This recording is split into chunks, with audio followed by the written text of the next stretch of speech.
Today, guys, we got some New Balances, some Adidas, and we got some Jordans in the building, okay? Some pickups for the wifey that I wanted to at least get her involved in a little bit. Some old school classics being brought back. I see that Adidas is definitely getting in line with what they see Nike and Jordan brand are taking advantage of. We also have some Jordan 2 lows that for the most part is, I'm just gonna be honest. And last but not least, a 30-year anniversary of a very special Jordan that I have not yet gotten my hands on. So this will be the first time I personally own a pair of these. And yeah, we got this week's, got them early.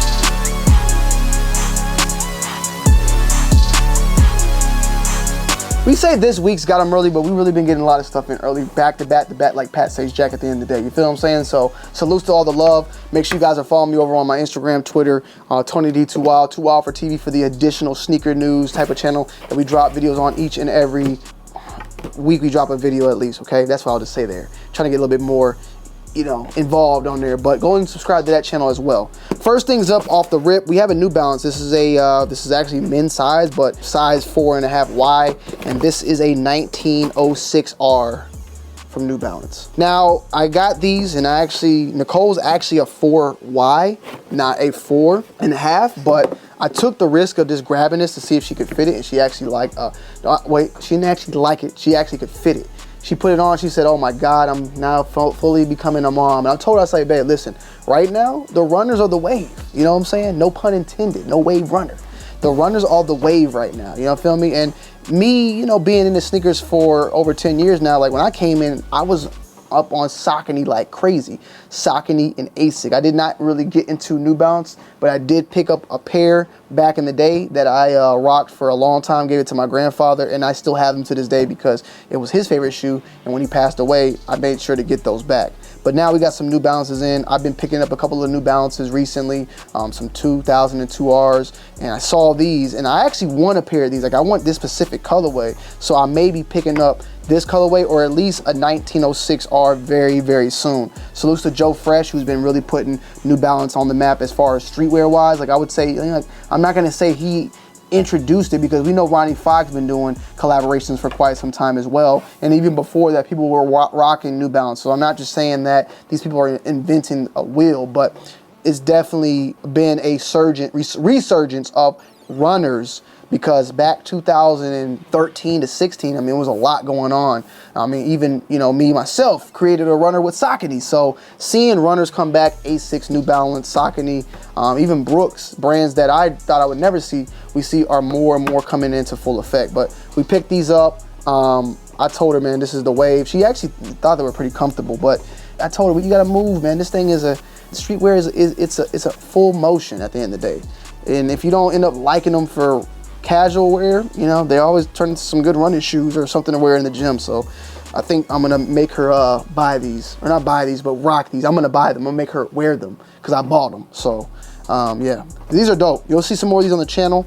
The laces are weird. They got like little bulges in them, but yeah, I wish I could have found these in my size. I mean, they're all around below retail right now, so more than likely I won't be too long gone without a pair of 1906Rs in the collection. But we did pick these up for the wifey, and I wanted to share them with you. Let me know if you got any 1906s in your collection. Curious to know. Next up, Adidas basketball, once again in full effect, and it even has the Adidas right there, and it's a hole in the shoe. And we have an OG classic, the Rivalry 86 Low 002. And I picked these up because I just wanted to like talk about it. We've seen recently, a couple years back, Adidas came back with their, you know, Forum at 84. Is it the 84, I want to say, or 85? I want to say it was the 84 Forum, because I want to say it was like a year older than the Jordan 1, but they brought back their like version of, you know how the Jordan brand has the 85 high and all that, but they've been bringing their little versions back of the shoe, and this is what we got in the Rivalry 86. So they're in full effect, okay? The quality on these bad boys are phenomenal. I gotta say out the rip, these are phenomenal. And these actually are out. This is kind of hard to find. So there was not like a real big push on these shoes as far as I know. I was looking for a release date thinking that these had, probably had not came out yet, but no, they seem to be floating around on StockX and various other sites and even some sites overseas. So if I can find some more information about the release on this one in particular, if it hasn't released maybe in the US, then so be it. But I couldn't find much information where these seem like they might be just something already available now to get your hands on. But don't quote me on it, okay? Don't quote me on it. But as you guys can see, it has the OG tag as well. And if you guys are not familiar with the rivalry, these were shoes that Patrick Ewing wore back in the day. The high top model was more something you might have seen a little bit more of.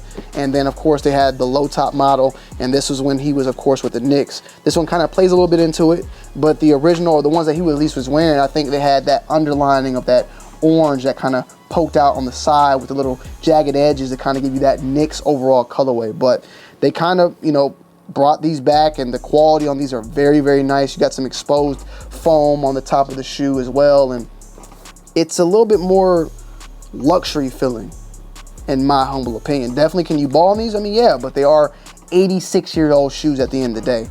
But these are out and about right now, at least from what I'm seeing. I can't find any particular specific release date on them. So that's one thing that kind of bothered me. And they've been dropping pairs, like they have pairs on In Clothing right now on sale for $76, and it was a gray pair. So they've been dropping a couple of these already.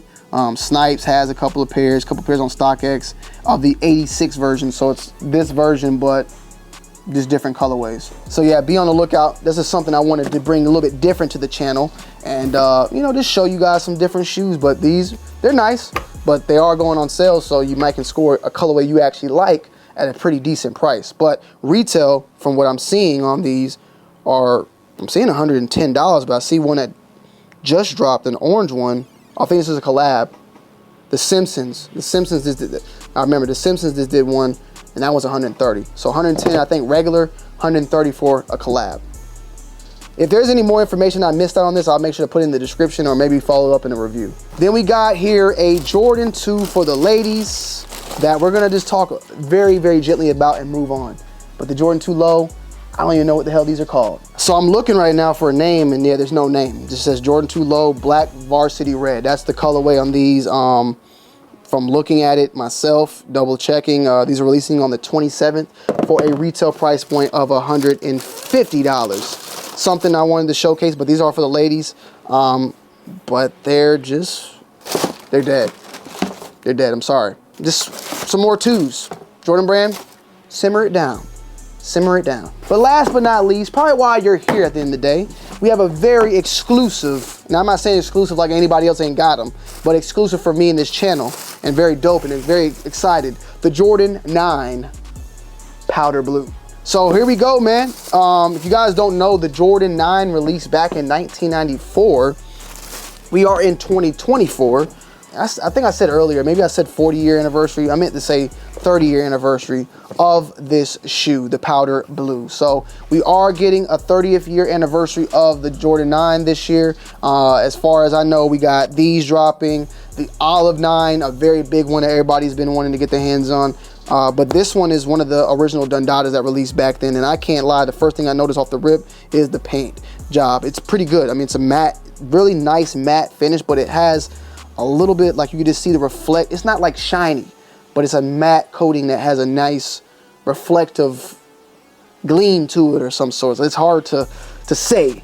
The material, the leather, feels different than when I had on my Space Jams that I got rid of. They kind of did a really good job. The leather's pretty firm and tough. When it comes to 9s, it always kind of felt plasticky. That's just pretty normal for 9s. It's not that it's just bad leather. They've always had this very plasticky type of feeling when it came to it. The 9, of course, too, was a baseball shoe. Jordan had retired at that time, 1994. So that was a baseball shoe. The 10 also was, I want to say the 10 was more so in line with basketball. I mean, I know Scottie Pippen was wearing the 10 at one point, but the 9, for the most part, it had a lot of things to do, in like a lot of time in the baseball league when he was playing with the Barons. Like he has Jordan 9 cleats at least for the most part, and even this shoe, it does have that type of baseball look, and I think it actually played a part in the overall design. I believe that this was to reminisce like kind of a baseball glove, which they later on actually came out with a Jordan 9 baseball glove version, which was pretty dope. I remember it was a Jordan 9. I actually own it. It's the black one. I got the black one, but they dropped these Jordan 9s that came in this package where when you bought the 9 and you opened it, you could get the black one or the brown one. You would never know which one it was. And the brown ones went for like a little bit more, and it was called the Jordan 9 baseball glove, I believe. I still own those. But that was like something different that Jordan Brand did. They just dropped the shoe, you bought the shoe, and you didn't know which one you were actually getting. You would just open it, and you might get a black one, and you might get a brown one. That was something different, dope. I don't think everybody would like that nowadays, but it was something unique for its time. These also, what I just noticed, have Nike Air on the inside. If you guys know, like the Jordan brand itself didn't get established, I want to say to like what, 2003, I want to say. So before all that though, before that happened, there was Nike Air on everything. So even on shoes that had the Flight logo, they had that Nike Air on the inside. So I know, like, of course, 7s had it, 8s had it, 9s had it. I want to say, yeah, even 11s had it, because yeah, 11s had the Nike Air on the inside.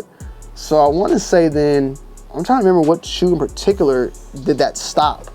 I did this before. Let's just do a little bit of history right now. Let me do my research, because somebody was upset last time that I called I didn't know that that Post made Fruity Pebbles. On September 9th, 1997, Michael Jordan and Nike introduced Jordan Brand, and originally called Brand Jordan. The brand has built a substantial business model. So in 1997, that's when this happened. In 1997, then that was, I mean, these came out in 94. So of course, then these would have it. 1997 would have been, 98 was the 14, which was the last shot. So I would say then he won his last one in 98 wearing the 14s.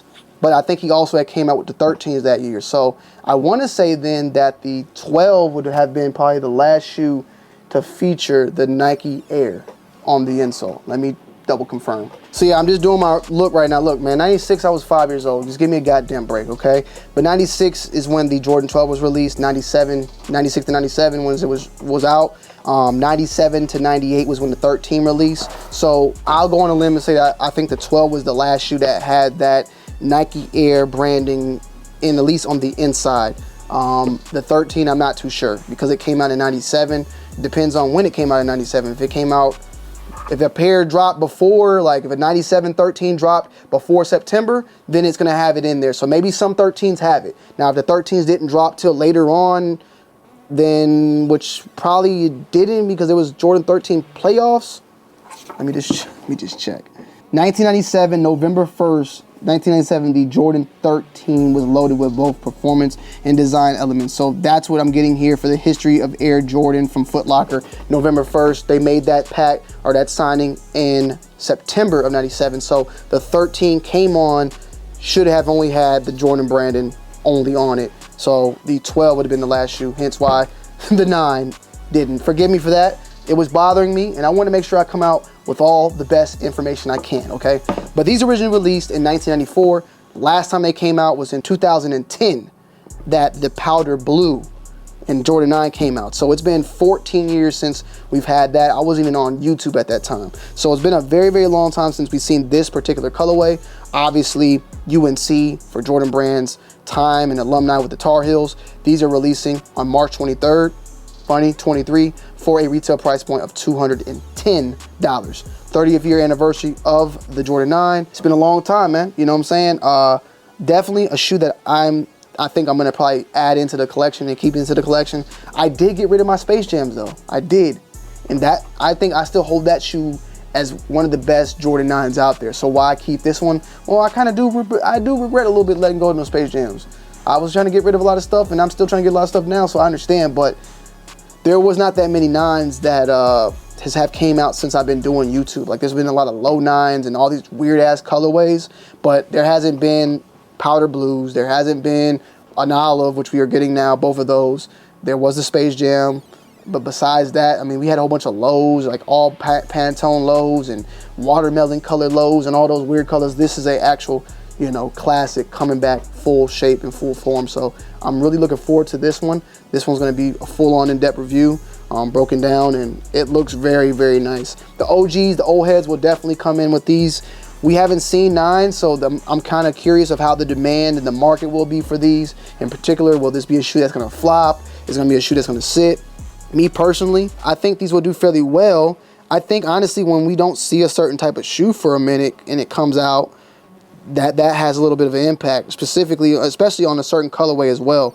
We just recently saw foam posits, eggplants completely sell out, gone. So I wouldn't be surprised if these do fairly well. They're currently sitting right now at $300.